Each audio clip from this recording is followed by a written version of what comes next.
राजनीति, आंदोलन, किसान, करप्शन, गरीबी, इन सभी मुद्दों पर आवाज उठाएगा अब तक न्यूज इंडिया। सत्ता के आगे जब भी सवाल कमजोर पड़ने लग जाए तो सवाल उठाने पड़ते हैं। बोल के लफ्ज आजाद है तेरे, बोल के सच जिंदा है अब तक। मैं बहुत दिनों से प्रचार कर रही हूं, इसलिए मेरा गला थोड़ा बैठा हुआ है, इसके लिए माफी चाहती हूं। ये एक पावन धरती है, आपकी धरती है। आपने इसको अपनी मेहनत से सींचा, अपनी श्रद्धा से सींचा। यहां आकर आज मुझे बहुत खुशी भी है, बहुत गर्व भी है।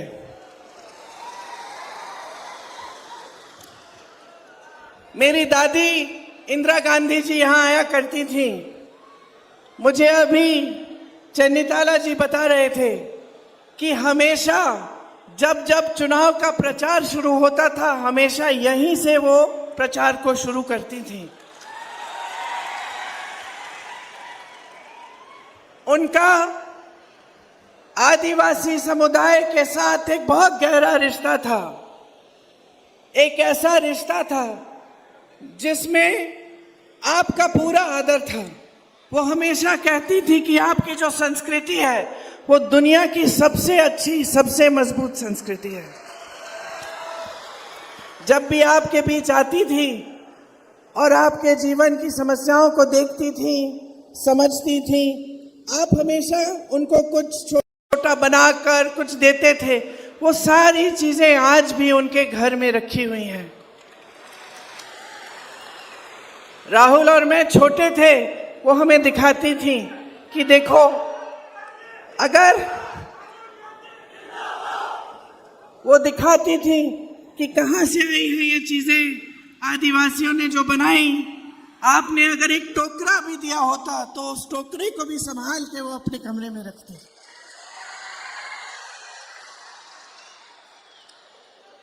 उनसे मेरी माताजी सोनिया जी ने भी आपका आदर करना, आपकी संस्कृति का आदर करना सीखा। इंदिरा जी ने आपको जल, जंगल और जमीन पर अधिकार दिया। संविधान को हमेशा मजबूत रखा, हमेशा अपने आपके अधिकारों के लिए लड़ी। जहां जहां आपको जरूरत थी वहां वहां वो आपके बीच आई और आपके जो अधिकार हैं, आपकी जो समस्याएं हैं, उनको सुलझाने के लिए काम किया, आपके अधिकारों को मजबूत करने का काम किया। सोनिया जी, जैसे मैंने कहा, ने भी उनसे सीखा। कांग्रेस के समय में SC/ST सब प्लान बना। राजीव जी के समय में SC/ST अत्याचार निवारण कानून बना, जिससे अगर आप पर अत्याचार होता है तो सख्त से सख्त कार्रवाई की जाती है। पेशा कानून भी कांग्रेस ने बनाया और मेरे पिताजी ने जो पंचायती राज का कानून लागू किया, इससे आपके अधिकार और भी मजबूत बने। बाद में सोनिया जी ने मनमोहन सिंह जी के साथ फॉरेस्ट राइट एक्ट बनाया, जिससे आपको जंगलों पर अपना पुराना अधिकार मिला। और यहीं से नंदुरबार से मनरेगा का कार्यक्रम शुरू हुआ, जिससे आपका रोजगार गांव में 100 दिन का रोजगार गारंटी होता था।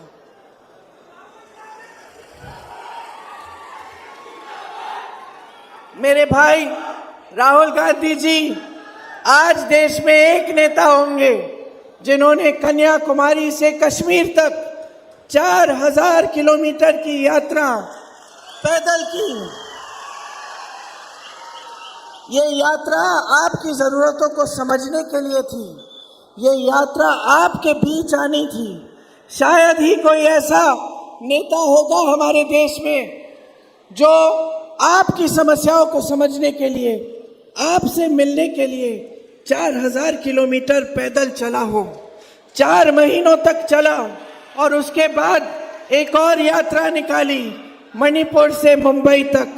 कुल 8000 किलोमीटर आपके बीच आने के लिए, आपसे मिलने के लिए, आपके दुखों को समझने के लिए, आपकी कठिनाइयों को समझने के लिए। देखिए, हमारी जो राजनीतिक परंपरा है, हमारी जो राजनीतिक परंपरा है कांग्रेस पार्टी की, उसकी नींव महात्मा गांधी जी ने डाली। महात्मा गांधी जी ने क्या कहा था कि सत्य के पथ पर चलना है, और उसी पथ पे चलते चलते कांग्रेस के सब नेताओं ने, जितने भी महान नेता रहे हैं, ये सीखा कि लोकतंत्र में जनता सर्वोपरि होती है, कि हमारा काम है, हमारा धर्म है आपकी सेवा करना, हमारा दायित्व है कि हम आपके बीच आए और ये समझें कि आपका जीवन क्या है। लेकिन भाजपा की एक विपरीत विचारधारा है। उनकी विचारधारा आपकी संस्कृति को समझती नहीं है, आदर नहीं करती। जहां जहां मौका मिलता है वो आपकी संस्कृति को बदलने की कोशिश करते हैं। वो आपकी संस्कृति, जिस तरह से आप जंगल का आदर करते हैं, पेड़ों का आदर करते हैं, जानवरों का देखभाल करते हैं, जिस तरह नदियों को आप आदर करते हैं, नदियों का पानी आप पूजते हैं, ये सब चीजें भाजपा को न समझ आती है और न भाजपा के नेता इसका आदर करते हैं। जहां जहां आदिवासियों पर अत्याचार हुआ है, बड़े से बड़ा नेता, प्रधानमंत्री मोदी जी जितने बड़े नेता और उनके सारे मंत्री चुप रहे हैं। आपने मणिपुर में देखा होगा, एक महिला के साथ बहुत अत्याचार हुआ, उनको निर्वस्त्र करके सबके सामने लाया गया, वहां बहुत मौतें हुई, घर जलाए गए, लोग लड़े एक दूसरे से, लेकिन हमारे प्रधानमंत्री चुप रहे। अत्याचार हुआ, उन्होंने रोकने के लिए एक उंगली नहीं उठाई, कुछ नहीं किया। मध्य प्रदेश में एक आदिवासी भाई के ऊपर भाजपा के ही कार्यकर्ता ने पेशाब किया, उस समय कोई कार्रवाई नहीं हुई। वीडियो बना, पूरे देश भर में वायरल हुआ, भाजपा के नेताओं ने कुछ बोला भी नहीं। बाद में चुनाव आने लगा तो उस समय भाजपा के नेता उसके घर गए और उससे माफी मांगी, लेकिन जब तक चुनाव आया तब तक कोई कार्रवाई नहीं की थी। ये है इनकी सच्चाई। आपकी संस्कृति पर लगातार हमला करते हैं, आपकी आवाज को दबाते हैं। जहां जहां आप उठते हैं अपने अधिकारों के लिए लड़ने के लिए, जहां जहां आपकी आवाज बुलंद होती है, वहां आपको दबाने की कोशिश होती है। आपकी जमीनें बड़े बड़े उद्योगपतियों, खरपतियों को देने का काम होता है। जब आप आवाज उठाते हैं तब आपके पक्ष में, आपके साथ खड़े होने के बजाय आपको दबाया जाता है। हेमंत सोरेन जी इकलौते आदिवासी मुख्यमंत्री हैं इस देश में। आज चुनाव चल रहा है झारखंड में और उनको जेल में डाल दिया गया है। उन पर हमला बार बार भाजपा कर रही है। तो आपके कौम पे, आपके समुदाय पे, आपके समाज पे लगातार भाजपा और आरएसएस का हमला है। फिर यहां मंचों पर आकर बड़ी बड़ी बातें कहते हैं। राष्ट्रपति जी, आज हमारी श्रीमती द्रौपदी मुर्मू एक आदिवासी महिला है। उन्होंने अपने जीवन में कितना काम किया है, उस काम को पहचाना गया है, उनको सम्मान दिया गया है।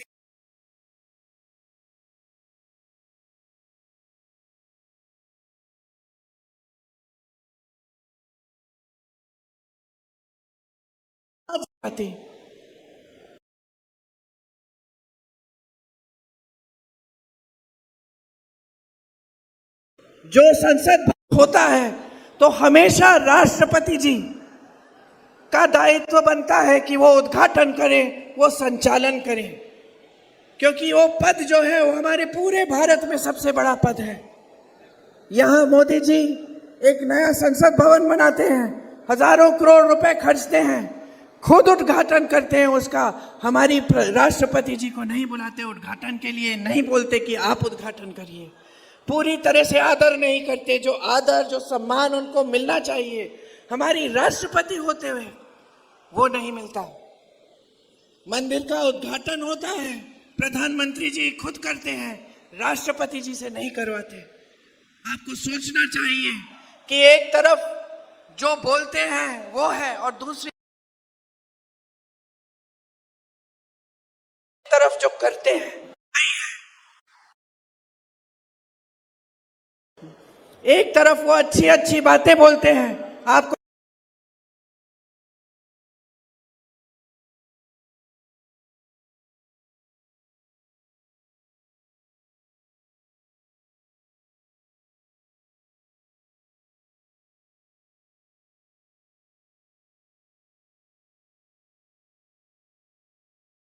नहीं करवाते। आपको सोचना चाहिए कि एक तरफ जो बोलते हैं वो है और दूसरी तरफ जो करते हैं, इन दोनों चीजों में एक बड़ी खाई है। एक तरफ वो अच्छी अच्छी बातें बोलते हैं, आपको कहते हैं कि आदिवासी समाज का सम्मान किया, लेकिन दूसरी तरफ जब असली सम्मान देने का वक्त आता है तो पीछे हट जाते हैं। बार बार ऐसा होता है। क्यों होता है? मोदी जी चाहे आदिवासियों के बारे में बात करें, चाहे देश के गरीबों के बारे में बात करें, कहते कुछ है, करते कुछ और है। सम्मान एक बहुत गहरी भावना होती है।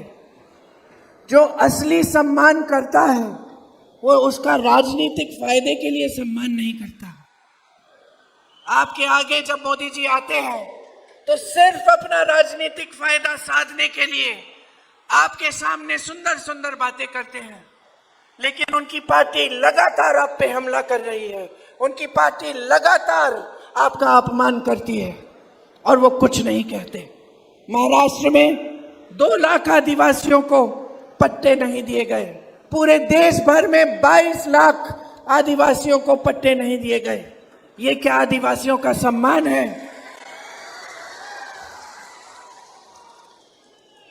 मोदी जी यहां आए थे कल, पता नहीं आपने उनका भाषण सुना कि नहीं। उन्होंने कहा कि मैं शबरी का पुजारी हूं, ऐसा कहा।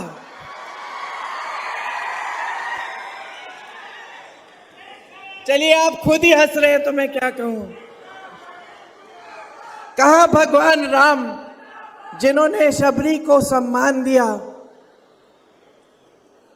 कहा नरेंद्र मोदी जी जिन्होंने सैकड़ों शबरियों का अपमान देखते हुए अपना मुंह बंद रखा। कहा मोदी जी कि हाथरस की एक बहन पे अत्याचार हुआ, उसको रात को जलाया गया, उसके माँ बाप को बुलाया भी नहीं गया उसके अंतिम संस्कारों के लिए, और मोदी जी चुप रहे। उनकी सरकार ने जिसने अत्याचार किया उसकी मदद की। कहा भगवान राम और शबरी, और कहा नरेंद्र मोदी जी और हाथरस की हमारी बहन। कहा भगवान राम और शबरी जी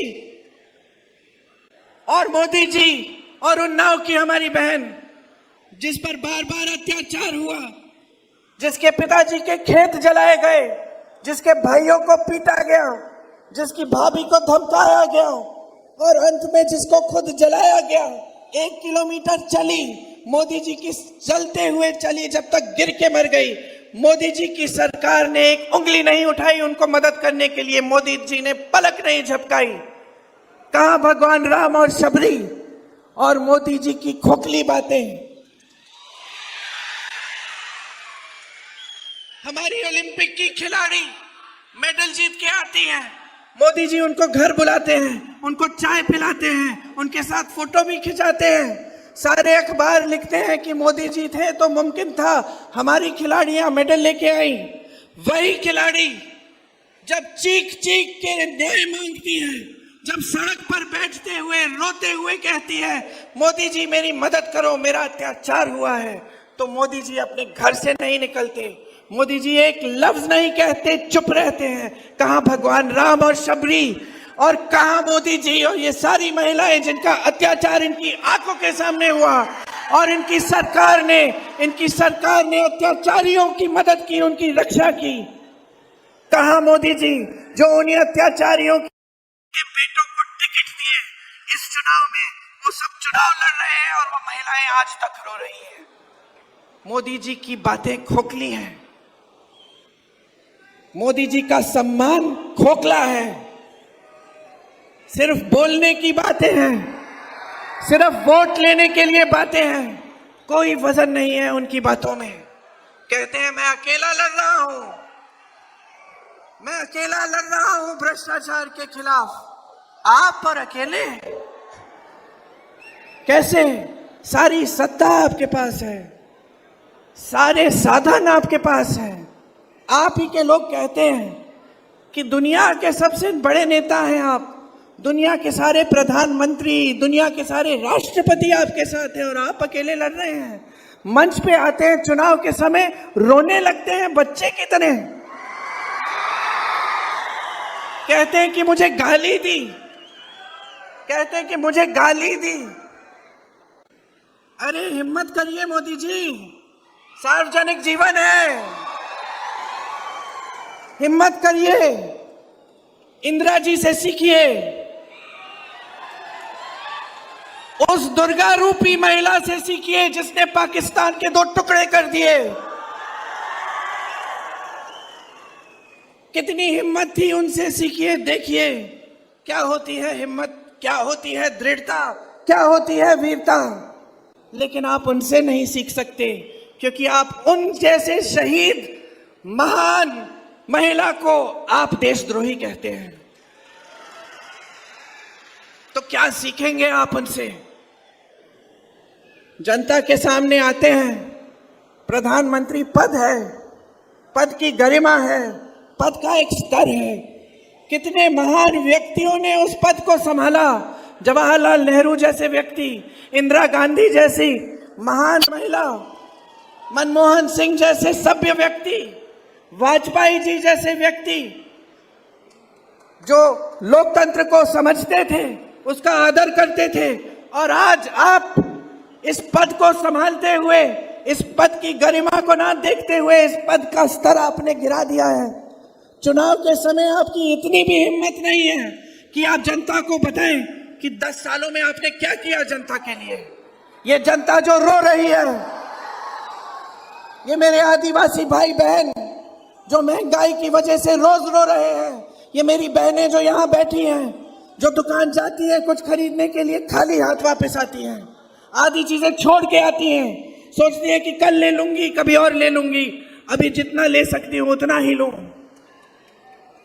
आप ताली बजा रही हैं, आपका कितना संघर्ष का जीवन है।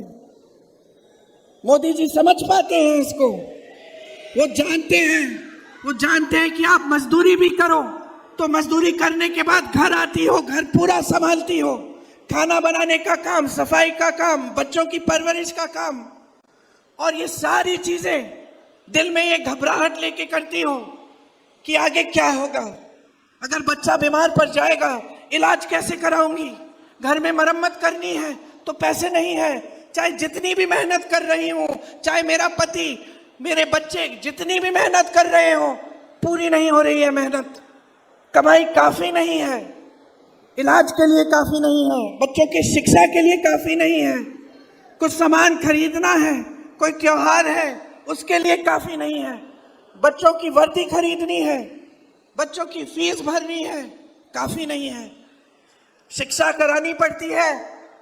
आप बच्चों की जब शिक्षा करानी पड़ती है आपको कर्ज लेना पड़ता है, बेटी की शादी होती है कर्ज लेना पड़ता है, नुकसान हो गया खेती में तो भुगतान नहीं मिलता, कर्ज लेके काम चलाना पड़ता है और आपका कर्ज वापस नहीं करता कोई। क्या समझ सकते हैं इस बात को मोदी जी, जो आकर आपके सामने अपनी मुसीबतें गिनाते हैं,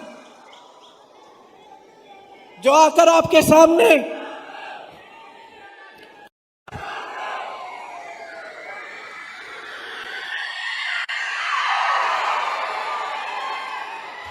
मोदी जी आज आपसे कट चुके हैं, यहां आते हैं बड़े बड़े मंचों पर, आपने देखा होगा उनके पास भी कोई नहीं आता, उनके सलाहकार भी उनसे डरते हैं, उनके बड़े बड़े नेता भी उनसे डरते हैं। उनको सच कौन बताएगा, उनको ये सच्चाई कौन बताएगा कि इस देश का जो गरीब है आज पिस रहा है, इस देश का किसान कमा नहीं पा रहा है, खाद नहीं मिल रहा है, पेट्रोल डीजल का दाम इतना बढ़ चुका है, कि खेती करनी मुश्किल हो चुकी है। कौन बताएगा इनको? आपके बीच तो आते नहीं हैं। इंदिरा जी की फोटो निकालिए, आपके घरों में आई है।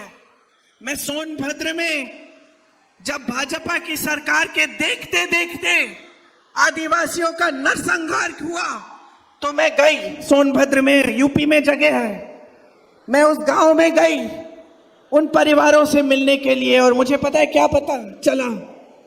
मुझे ये पता चला कि मेरे से पहले, कई दशकों पहले इंदिरा जी वहां गई थी। एक महिला थी वहां पे, बूढ़ी सी, उसने मुझे खीर खिलाई और उसने मुझे कहा, बेटी तुम्हारी दादी मेरे घर आई थी और मैंने तुम्हारी दादी को भी ऐसी खीर खिलाई। ये है हमारी परंपरा, इस देश की लोकतांत्रिक परंपरा कि बड़ी सी बड़ी प्रधानमंत्री आपके घर झुक के आई, आपका आदर करते हुए आई, आपके घरों में आपकी समस्याओं को सुनने के लिए आई। और ये प्रधानमंत्री नरेंद्र मोदी 10 सालों से प्रधानमंत्री रहे हैं। मैं चुनौती देती हूं किसी को भी, एक फोटो निकाल लो किसी आदिवासी के घर के अंदर गए हैं। एक बार आपके पास नहीं आए। कहते हैं कि बड़ी आदर है आपके लिए, कहते हैं कि वो आपके बेटे हैं, कि शबरी जी के पुजारी हैं। क्या मतलब है इन बातों का जब इन बातों में वजन ही नहीं है? प्रधानमंत्री हैं, इनकी बात में वजन होना चाहिए। अगर मंच पे खड़े होकर इन्होंने आपको कहा था कि सारा काला धन वापस लाएंगे, आपके खातों में 15 लाख रुपए डालेंगे, तो आना चाहिए था। अगर आपको कहा था कि 2 करोड़ रोजगार बना के देंगे, तो वो बनाने चाहिए थे। अगर आपको कहा था कि आपकी अधिकारों की रक्षा करेंगे, तो आज उनका एक एक नेता संविधान को बदलने की बात क्यों कर रहा है? किसने हिम्मत दी? किसने इजाजत दी? मोदी जी ने दी। मोदी जी उन लोगों के साथ गाड़ी में बैठ के रोड शो करते हैं, भाषण देते हैं मंचों पे, और फिर कहते हैं कि संविधान को बदलेंगे नहीं। किसने इजाजत दी उनके हर प्रत्याशी को इस बात को कहने के लिए? हर बार उन्होंने यही करके दिखाया है। उन्होंने इस देश में एक ऐसी राजनीति स्थापित की है जो सिर्फ और सिर्फ सत्ता के लिए चलती है। ये पहली बार इस देश में हुआ है। इस देश की राजनीति सेवा पर आधारित रही है। इस देश की राजनीति का एक एक महापुरुष इस देश के लिए जान देने के लिए तैयार हुआ है। लेकिन आज आपका कोई आदर नहीं है। आप एक सरकार चुनते हैं, वोट देकर सरकार बनाते हैं। महाराष्ट्र में आपने अपनी सरकार बनाई, क्या किया मोदी जी ने? आदर किया कि जनता ने बोला है हमें भाजपा की सरकार नहीं चाहिए, हमें अपनी सरकार चाहिए जो हमारे लिए काम करे। क्या आदर किया? आदर नहीं किया। पैसे खिला खिला कर, केस डाल डाल कर, दबाव डाल डाल कर विधायकों को खरीदा और अपनी सरकार घूस देकर खुलेआम सबकी आंखों के सामने अपनी सरकार बना दी। लोकतंत्र के विपरीत ये कैसे प्रधानमंत्री हैं? और ये देश की मीडिया क्या कहती है? वाह वाह, मोदी जी हैं तो मुमकिन है। वाह वाह, ये तो सिर्फ मोदी जी कर सकते हैं। हाँ, मुझे खुशी है कि सिर्फ मोदी जी करें ऐसी चीजें, क्योंकि हम ऐसा कभी नहीं करेंगे। अगर आपने लोकतंत्र के तहत अपना वोट डालकर एक सरकार को चुना है, तो घूस देके 100-100 करोड़ रुपए देके विधायकों को हम उस सरकार को कभी नहीं गिराएंगे। करने दीजिए मोदी जी को, लेकिन सबक सिखाइए। बहुत हो गया है। इस देश की सारी संपत्ति इन्होंने अपने बड़े बड़े खरबपति मित्रों को दे दी। देश का कोयला, देश की सड़कों का ठेका, देश की बिजली, देश के हवाई अड्डे, देश के बंदरगाह, ये किसके थे? मोदी जी के थे। जेब से निकाले थे उन्होंने। इस देश की जनता ने अपनी मेहनत से बनाए। खून पसीना बहाकर बनाया। जितने नेता रहे इनसे पहले, ये जो 70 साल का रट रखते हैं कि कुछ नहीं हुआ, ये सब तो बना 70 सालों में जो तुम बेच रहे हो, नहीं तो बेचते कैसे? मैं गिना सकती हूं आपको, IIT, IIM, ISRO, DRDO, Bhakra Nangal dam, आप नाम लीजिए, कांग्रेस ने बनाया। आप नाम लीजिए, आपकी मेहनत से बना।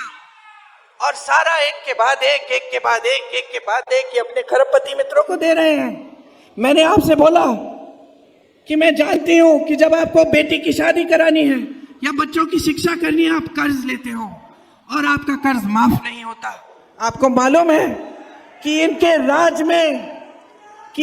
राज में बड़े बड़े खरबपतियों के 16 लाख करोड़ रुपए माफ हुए हैं।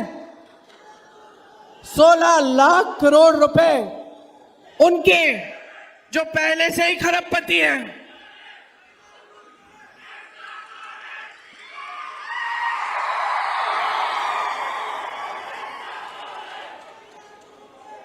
बोलू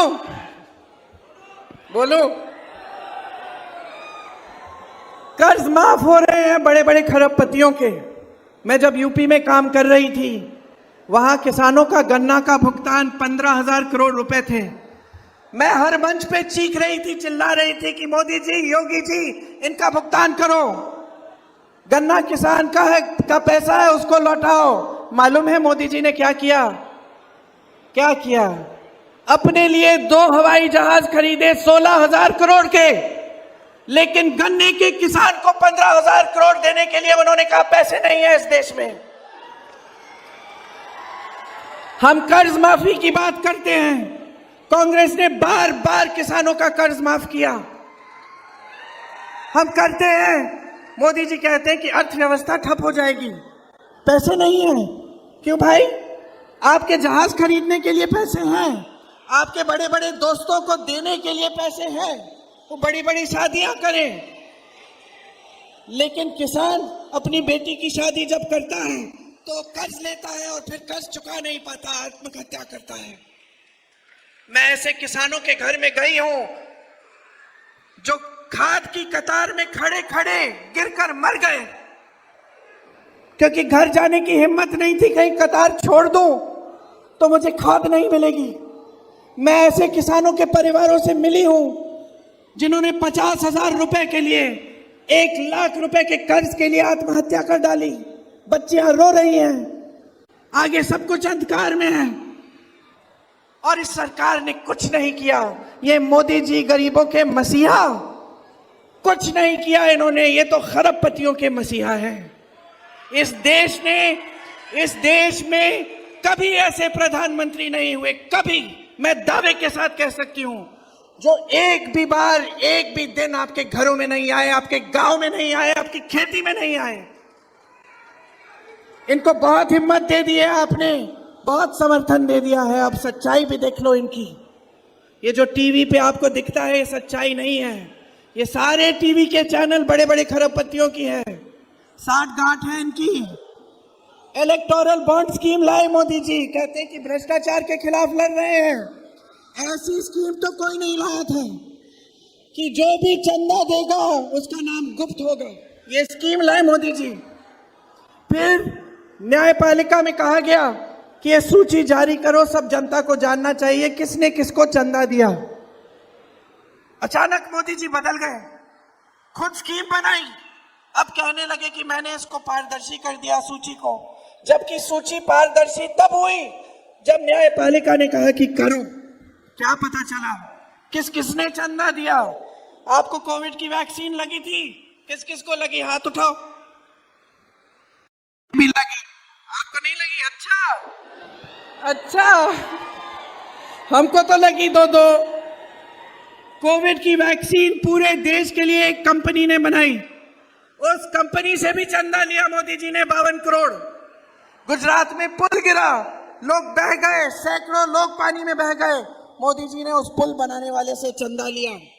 मोदी जी ने उन लोगों से चंदा लिया जिन पे छापा मारा था, चंदा लिया, छापा बंद, उन लोगों से चंदा लिया जिनके ऊपर केस डाले थे, चंदा लिया, केस ठंडे बस्ते में। चंदा है कि वसूली, चंदा है कि हफ्ता? ये प्रधानमंत्री हैं क्या, जिन्होंने पद का स्तर इतना गिरा दिया? तो अब समय आ गया है, देश की सच्चाई आपके सामने है। भाजपा के प्रधानमंत्री, उनकी सरकार की सच्चाई आपके सामने है। 10 साल हो गए, आपके जीवन में तरक्की नहीं आई, कोई सुनहरा सपना साकार नहीं हुआ, किसी को रोजगार नहीं मिला। गैस का सिलेंडर 400 का होता था, 200 का होता था, ये लोग सड़क पे आ जाते थे। आज 1200 का है और सब छुप रहे हैं, मुंह छुपा रहे हैं अपना। मंच पे आते हैं तो फिजूल की बातें करते हैं, इधर उधर की। मंच पे आते हैं तो आपसे कहते हैं कि सावधान रहो, कांग्रेस पार्टी आपके भैंस चुरा देगी। बताइए, ये कोई बात हुई? ये स्तर है प्रधानमंत्री जी का? तो अब देखिए, सच्चाई आपके सामने आ गई है। कांग्रेस पार्टी आपको गारंटी दे रही है। क्या है ये गारंटी और क्यों मानना चाहिए आपको, ये मैं 2 मिनट के लिए समझाती हूं, फिर आपको और कष्ट नहीं दूंगी। देखिए, बोलो बोलो।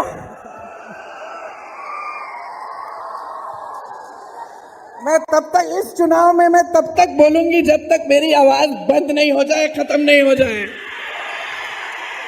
इस चुनाव में मैं तब तक बोलूंगी जब तक आपने इनको खदेड़ नहीं दिया अपने सरकार से।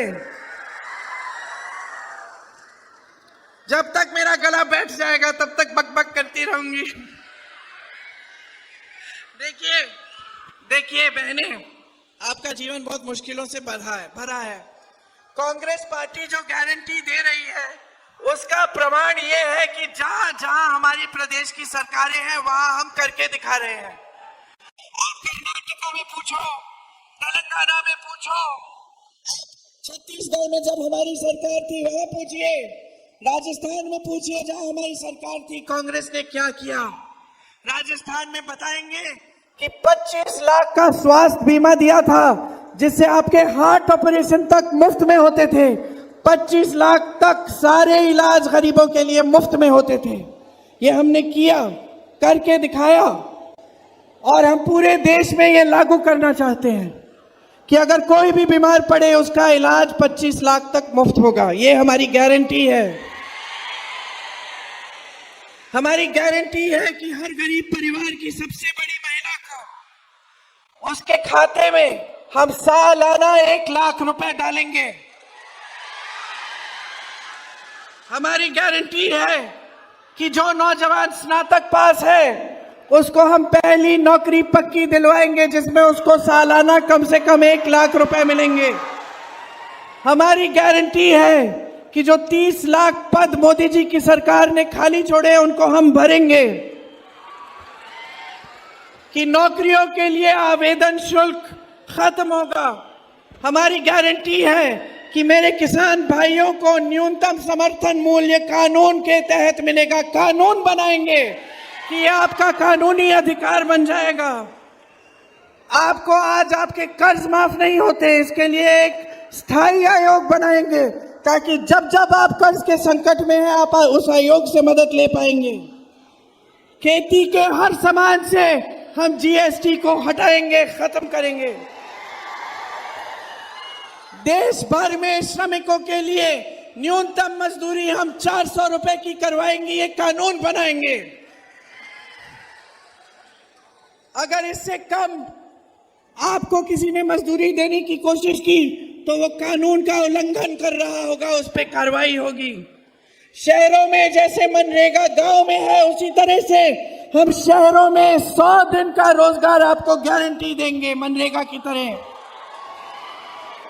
SC/ST सब प्लान को हम लागू करेंगे। आपके लिए, आदिवासियों के लिए एक विशेष बजट लाएंगे। भूमिहीनों को हम जमीन दिलवाएंगे। वन अधिकार कानून वाले पट्टों को 1 साल में हम फैसला कराएंगे, जहां जहां फैसला नहीं हुआ है। जहां आदिवासी संख्या ज्यादा है, उन सारे क्षेत्रों को हम अनुसूचित क्षेत्र घोषित करेंगे ताकि आपको सारी सुविधाएं मिल पाए। भूमि अधिग्रहण कानून को जिसमें संशोधन किया है भाजपा की सरकारों ने, वो संशोधन हम हटवाएंगे और फिर से सही कानून लागू करेंगे। देखिए, आप तय करिए आपको इस देश में कैसे नेता चाहिए। आपको ऐसे नेता चाहिए जो 4000 किलोमीटर चलने का कष्ट करे कि आपके पास आकर आपकी समस्याओं को समझे, या आपको ऐसे नेता चाहिए जिनके कुर्ते पे एक धूल का दाग नहीं दिखता, जो आपके बीच आने से कतराते हैं, डरते हैं। कैसे नेता चाहिए जो आपके आंसू पोंछे या यहाँ स्टेज पे आके नकली आंसू, मगरमच्छी आंसू दिखाए आपको। कैसे नेता चाहिए? कैसे नेता चाहिए जो आपकी मुसीबतों को समझे या जो आपके सामने आकर अपनी मुसीबतें गिनाए? आपको कैसा नेता चाहिए? जो हिम्मत वाला हो, खुल के बोले, निडर हो, चाहे कोई दबाने की कोशिश करे, चाहे कोई संसद से निकाले, चाहे कोई केस डाले, फिर भी सच्चाई बोले आपको, या ऐसा नेता जो झूठ पे झूठ बोले आपसे? कैसा नेता चाहिए? कैसी राजनीति चाहिए? असूलों की राजनीति, एक समर्पण और सेवा की राजनीति कि सत्ता की राजनीति जो सिर्फ सत्ता चाहती है, सिर्फ शोहरत चाहती है, सिर्फ शान और सम्मान अपना चाहती है, लेकिन जनता का सम्मान नहीं करती? आप तय करिए। चुनाव दो दिन में है। कब है? 11 को, 13 को चुनाव है। आज 11 तारीख है। 2 दिन में चुनाव है। 2 दिन में तय करने जा रहे हो कि इस देश का भविष्य क्या होगा। इस देश का संविधान बचेगा, इस देश का लोकतंत्र बचेगा, आपके अधिकार बचेंगे, आपकी नई पीढ़ी के अधिकार मजबूत होंगे का भविष्य मजबूत होगा कि नहीं, तय करने जा रहे हो। अपने विवेक का इस्तेमाल करो। सोचो, समझो, ध्यान से मेरी बातों को सुनो, क्योंकि अगर गलत निर्णय ले लिया तो ये देश जिस दिशा में जा रहा है उसको कोई रोक नहीं पाएगा। इसके बाद ये मौका है कि आप लोकतंत्र को वापस स्थापित करो, आप अपने भविष्य को सुनहरा बनाओ, एक ऐसी सरकार लाओ जो आपकी संपत्ति वापस आपके हाथों में दे, किसी खरबपति के हाथों में नहीं। आपने बहुत ध्यान से मेरी बातें सुनी, अभी तक मेरी आवाज गई नहीं है, लेकिन आगे 2 मीटिंग और है मेरी, इसलिए मैं आपसे क्षमा चाहती हूं। अब मैं जाऊंगी, मेरी बातों को याद रखो, खास तौर से जब पोलिंग पे जाओगे। उन महान नेताओं को याद रखो जो शहीद हुए इस देश के लिए, जिनका लहू इस देश की धरती में है। अपने नेताओं को याद रखो, ये स्वतंत्रता सेनानियों की भूमि है, शहीदों की भूमि है। इस धरती को नमन करते हुए, अपने शहीदों को याद करते हुए अपना वोट कांग्रेस पार्टी को दो, ताकि हम आपके लिए एक सच्ची सरकार बना के दिखा पाए। आप सबको बहुत बहुत धन्यवाद। जय हिंद।